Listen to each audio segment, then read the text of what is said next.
Thank you so much for joining us, Sean. Yeah, the Dwellynn Show. I'm super excited to have you on the show. Obviously, we met at the Best Ever Conference. It's so good to have you here, sir. Thank you very much for having me. It's an honor to be on your show. Thank you so much. So, Sean, we've obviously talked a lot. You did a lot of, fantastic things in the California market, but I'm sure you can do a way better job than I can. Can you just tell the Dwell listeners a little bit more about you, what you've been up to, and what you've been doing lately? Absolutely. So hi, everybody. My name is Sean Pan. I'm from the Bay Area in California. I've been doing real estate investing for about 2 or 3 years now. I started my investing career by buying single family properties over in Jacksonville, Florida, over in the East Coast, because purchase price is a lot better there. They cash flow very well. But after a year of owning those properties, I realized that you can make a good $100-200 a month cash flowing, but how many of those is going to take for you to make a significant amount of money? It's going to take a lot of years. Meanwhile, I've been going to a lot of real estate investing meetup groups in the area. And everyone there just happens to be a flipper. And you see people, they're flipping homes that are making 100, 200,000 per flip. So there's a good group of us, sorry, not us. There's a good group of people in the area who are making over 7 figures a year. So you look at that model and you say, okay, it's very simple what they're doing. They're setting out the mailers, they're making the phone calls, they're doing the flips based on their buying criteria, and they're generating 7 figures a year. So I said, okay, that sounds more interesting to me. It's closer to home. So I started doing that as well. And so now I've been flipping properties for about 2 years now. So thank you so much for that introduction. The very first thing that I'm guessing some of our Dwell listeners are thinking, and I'm certainly thinking this is, wait, don't they say California is the place you can never find deals? How are you still finding deals in California? That's right. Actually, it is very difficult to find deals. One of my buddies actually moved from Oregon, where he was doing multiple deals a month. Coming here and doing the exact same strategy, he's getting maybe 1 deal. It's very hard to find that diamond in the rough. But the thing is, once you find that one diamond in the rough, it's worth the cost. So can you give us some of your secret recipes as to how, what are the things that you're doing to find deals? And then I'll actually go back to my classic question. Sure. So the way I found deals was mostly through letters, through direct mail. And the way we do it is we call a title company who just has the records of all the properties.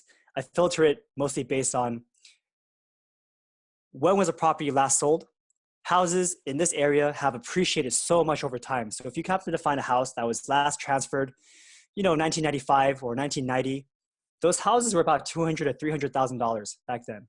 Now they're worth $1.5 to $2 million. So there's some spread there. And if you can get anywhere close to that, the potential for profit is definitely there. Okay, cool. So this is my classic question. Let's go back all the way back, right? You were, doing whatever you were doing before real estate. Why jump into real estate investing? Why were you not just enjoying the sunny California, surfing, living the good life? Absolutely. So hopefully none of my coworkers were listening to this, but when I first started my job as an intern, I worked at Boeing as a test engineer. And I was all excited. I studied electrical engineering at UCLA. I sat down for my first day and I looked around. And I saw that everyone was sad, 30 years older than me, doing the exact same job as me, complaining about what people complain about: low salary, benefits being taken away, annoying managers, and just no career promotion potential. And I thought, if I stay here, I'm going to be just like them in 30 years. How can I get out as soon as possible? And so obviously I started pouring myself into these books: Rich Dad, Poor Dad, Bigger Pockets, learning more and more and more about different businesses. And eventually I landed into, okay, real estate investing is the way it is for me. My dad was a broker for the past 20 years or so. So I did grow up in the real estate industry. That's awesome. Thank you so much for sharing that. And a lot of our Dwell listeners, sometimes, think about that question, like, why would someone just even start the game? But it looks like you noticed something and you had the kind of discernment of, hey, I've just got this new job, or I'm an intern at this job, and these guys look like, in 30 years, I'm going to be like this guy. So you could see that almost vividly. And you said, hey, I don't want to look like that in 30 years. I don't want to complain like that in 30 years. I want more for my life. So you decide to take a risk, but you did something clever, right? You kept your job. So, there's a lot of talk about burn the boat, quit your day job and jump right in. What are your thoughts on that approach? Yeah, I can see both sides. Okay, so the way I see it is you probably shouldn't burn the boats before you have even tried it. Like some people get overzealous and they burn the boats and they go all in. And by doing that, you learn so much, but it does come at a cost. So it may be better to hold on to that day job just a little bit longer, do a couple, so at least you get the practice. Whether you succeed or fail, at least now you have the experience. Now you've built some of the connections, the network, so that when you do finally burn the boats and go in all the way, you'll have a better time.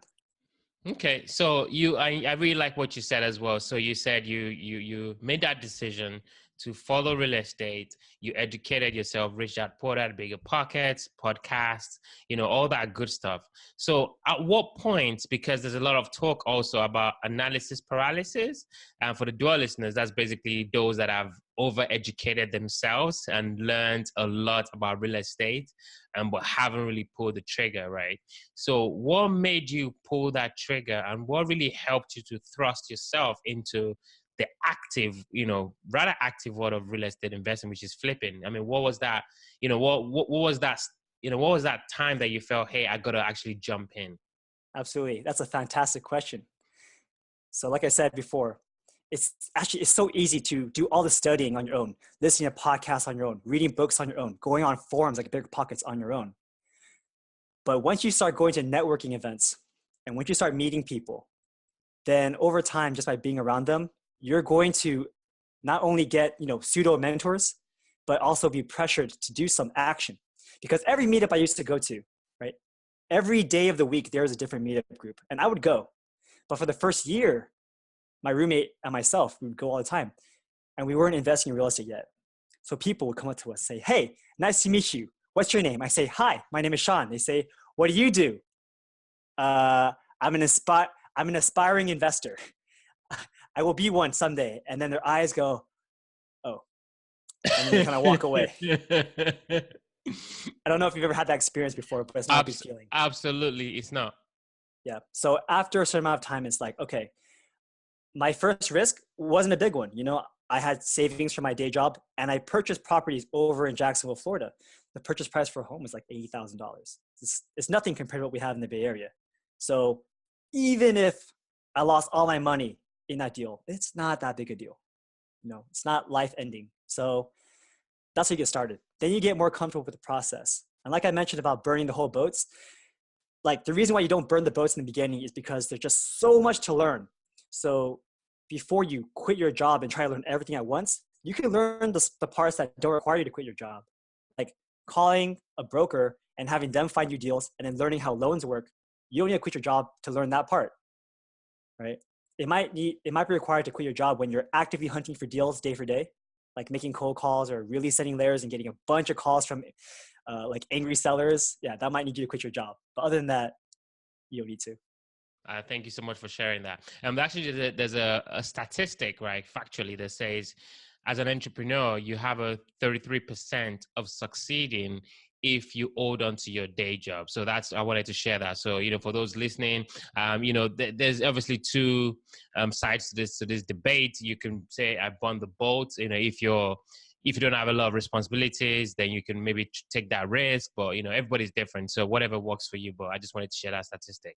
So, before we go to the next question, I just saw something behind you. You've got your 2019 goals on your board. Why do you write? For those who are listening on the podcast, go check this out on YouTube, subscribe to the YouTube while you're there. But basically, Sean has a whiteboard behind him and he has his goals listed down. Why do you do that? Can you actually read the text there, or is it blurry for you? It's blurry. I wish I could read it. I'm so nosy. I really want to read it. I think I see like $50 million in the first year. I don't know. What is that? All right, cool. You don't have to tell us. I'm just curious. Why do you have them written down? All right, I'll tell you. So this whiteboard has my 2019 goals, and that right there is a vision board. So if you ever read the book called The Secret, apparently if you write down your goals, it'll happen. If you put something down as a vision board, it'll happen too. Like Jim Carrey did that and apparently it worked for him. Oprah does it. It works for her. I went to the 10X Growth Conference with Grant Cardone. Yep. Okay. He had Steve Harvey. You know Steve Harvey? Yep. Okay. Steve Harvey was even smarter than me. He was like, instead of having a vision board on your wall, I don't even look at this wall. See, this is a bad vision board. He has it on his phone. So this is my vision board for my phone. Oh, wow. I see it multiple times a day, and it just imprints on my brain that this is the goal that I have to do. Oh, wow. I really, really like that. I have one as well. I'm pointing to it. You guys can't see it, but maybe I'll do something different. I don't know if I want to show my office, but yeah, I've got one. I've got a vision board right there and I've got my whiteboard right there. So yeah, I'm glad you're doing the same thing too. So, as you mentioned, you jumped in, you went out of state to Jacksonville to buy your first deal. A lot of folks listening to this who might be in California, we have a pretty large listenership in California. They might be in the same boat as you.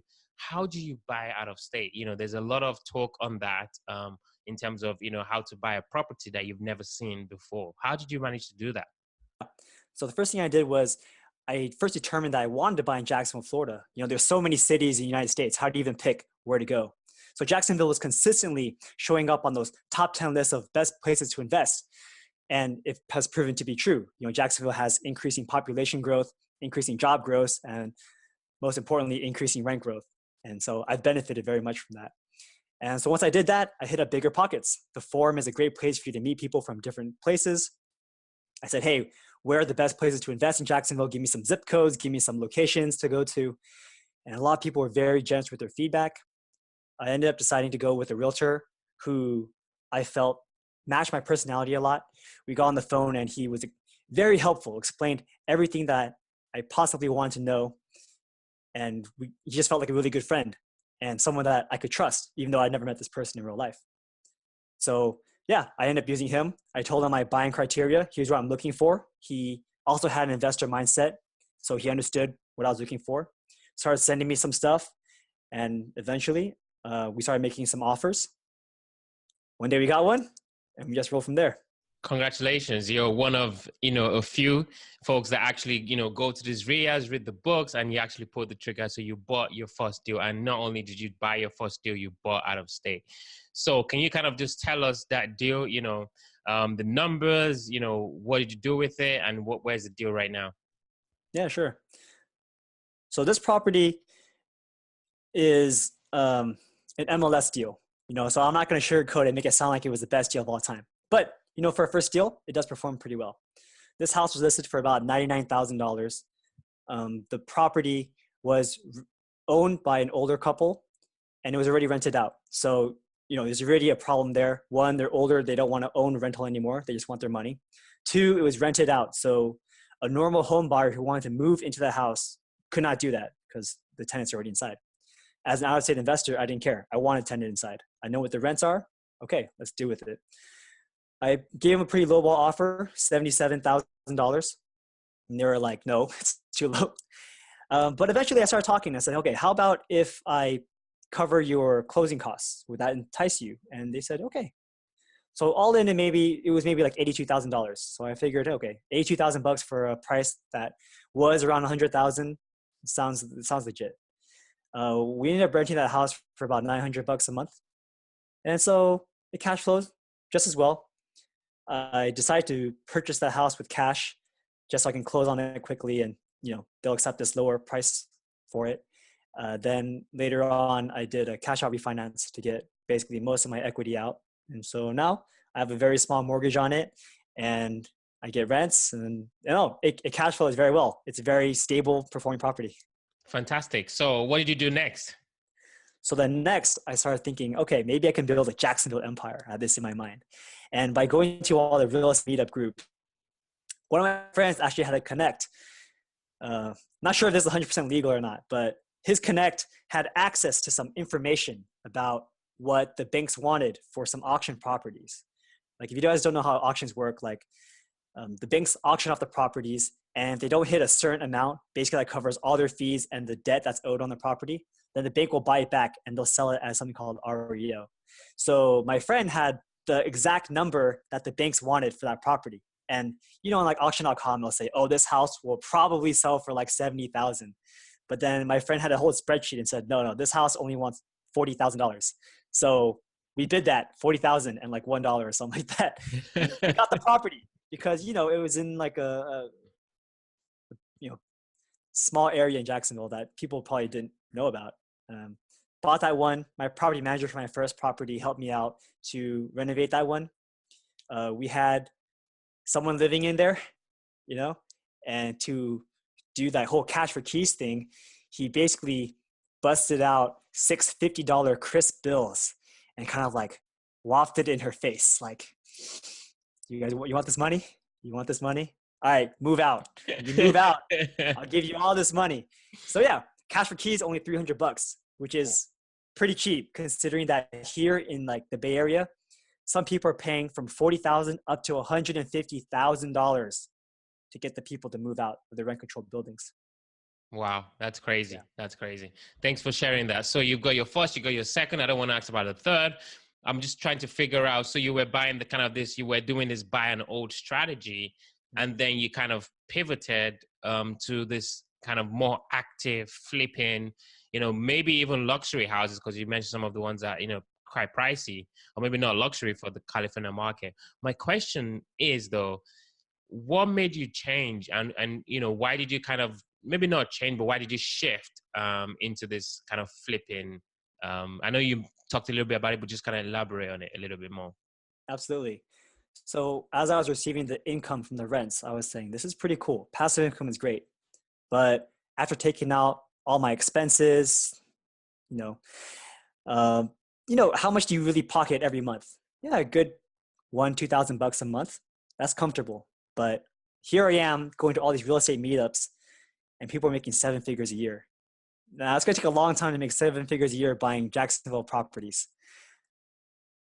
So, I took a couple courses, started hanging around people, and actually I kind of gave up flipping because I did try mailers before, and people are nasty on the phone. I don't know if you ever tried mailers before, but they cuss you out. They make you feel guilty. Old people call you like, are you trying to scam me? I'm like, no, ma'am, I'm not trying to scam you. So I didn't feel good about it. And I just happened to get really lucky by going to meetups consistently.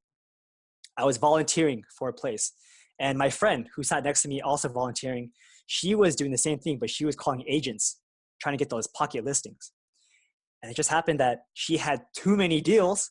Her money was tied up. She said, hey, Sean, look, I know you're not really flipping right now, but do you want this deal? And I was like, wow, this house is like really close to where I work in Sunnyvale. And the price point is relatively cheap. Now, it might scare you, but the purchase price was $865. Yeah, but that's cheap to us. Okay, I almost had a stroke right there. That's cheap. That's actually really cheap, especially for Sunnyvale. But what's the ARV though on that kind of property? So at the time, the ARV was 1.25. So I was like, okay, this seems like a pretty comfortable spread. It's a smaller property, so it doesn't need that much work. Again, that much work for me may sound a lot to you. So I got a contractor, his referral, great job. He said $75,000 for the entire remodel. And I said, okay, good. We listed it. And, everything pretty much went super smooth that first one. We finished in 6 weeks. We listed the property. At the same time, the market was red hot and was increasing. Houses next door sold for like 1.3. So I started dreaming like, dang, what if I got 1.4 for this house? Wouldn't that be cool? Right? And then as we had the open houses, more people came. Ooh, it kept going up. And I finally got my offer. 1.2, 1.25, and 1.4. I was like, wow. Oh my God. So yeah, we sold for 1.4 and we basically cleared 300 grand on one house. Congratulations. That is a fantastic story. So before we move on, I want you to touch on something. So these are like the best stories that I love to hear, and that you're doing great things. You've proven. I read a book called Principles by Ray Dalio, and he talks about if you've done something 3 times, it shows that you've actually, kind of mastered it or you've done it really well. So you've done that 3 times. You bought 2 in Florida, 1 in California. You kind of kept your success. So good job on that. My question though is with flips, right? It's a little bit different to buy and hold, right? So can you pick a deal that you bought as a flip and things did not go as you planned. Absolutely. These are the fun stories that will be even more fun in a few years because I'm still living this tragedy. Okay. I'll tell you a story. It's actually a sad story because it doesn't have an ending yet. I basically purchased a property 2 blocks from Apple's main headquarters, primo location. So if you don't know the geography, it looks like this, if you see in the video. To the southwest is Apple's main headquarters, that whole spaceship, okay? A little bit south of that is a nice mall called Valco. Has these nice luxury restaurants, Alexander Steakhouse, where you can buy Wagyu beef, 3 ounces of Wagyu beef for like $170. It's the best place people go to take dates. That whole area it's cracking. It's the best, okay? And when I was looking at this property, that whole neighborhood was like 2.5. Our property was listed for $2 million. It was listed for an out-of-state agent. Actually, one of my shows, I talked about this deal because it was a great deal. We negotiated that $2 million property down to like 1.757. Yeah. And because the agent was out of state, he didn't even think to double end it. So he said, oh yeah, wrap the contract. Now I have my license, but I never used it. But this time I was like, oh my God, like, okay, stop. I'll write my own contract because 2.5% on a $1.75 million deal is, another 40 something grand. It's a lot of money to your pocket. But then complications arose, right?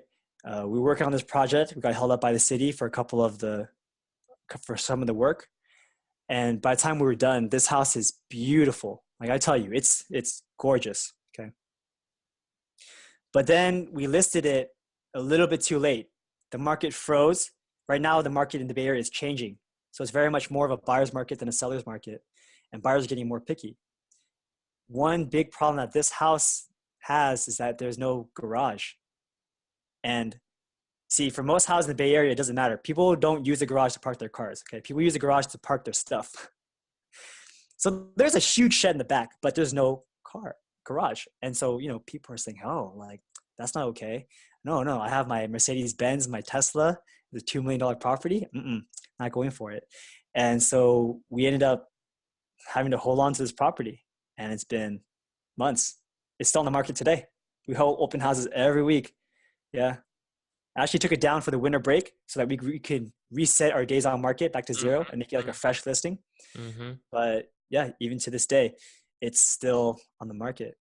Yeah, I mean, I think not to be a downer, but I think it's always interesting to just kind of give folks, the listeners kind of, 2 sides of the coin. So, folks are not thinking, oh my God, if this guy can do it, I can go do it and, make, 300,000.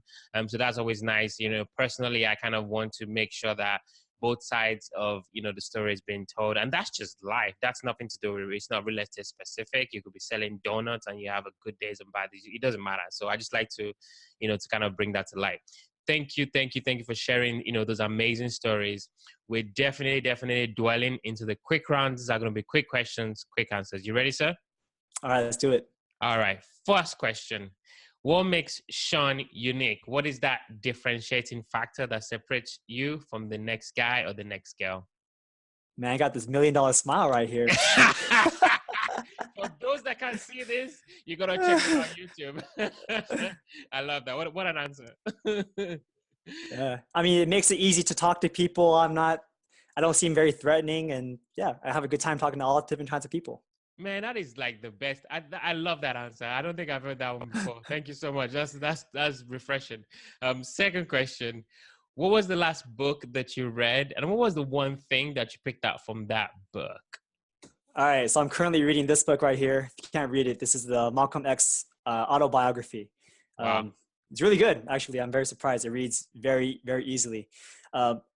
So this is actually interesting because the first part of Malcolm X's story is him being like a troublemaker, a gangster kind of. And it's funny because it reminds me of this other book I read called Pimp by Iceberg Slim. So basically, when I was first reading this book, I thought, this is so familiar. It's the exact same story as Pimp. And it's just that, your life can start at a certain place and you can go through a bunch of hardships, but it just takes a moment like that. You decide to change, you decide who do you want to be, and you can be a completely different person, just like that. So you can either continue being uh, like a pimp, or you can be a productive member of society, just like that. Wow. Yeah. That's a good one. That's a good one. Last question. So you're, flipping houses. You're doing an amazing job in California. You're hanging out. You're doing great with yourself. I mean, we spoke a lot when we met a couple of weeks ago in Denver. What else do you do for fun? Yeah, no. So I go to the gym almost every single day. Even though I'm really busy, you always have to squeeze at least 30 minutes into the gym. Okay. The second thing I do is I am also a big participant in Toastmasters. So for those of you who don't know, Toastmasters is a public speaking club where you learn how to give speeches. And I'm actually the area director. So I'm hosting a big competition pretty soon. It's a lot of work. Yeah, it's a lot of fun. Awesome. Thank you so much for sharing, your stories with us, Sean. You're an amazing guest. I learned so much from you. Now I want to, invest in California too and, try to buy some $2 million homes. Thank you so much, Sean. Awesome. Thank you.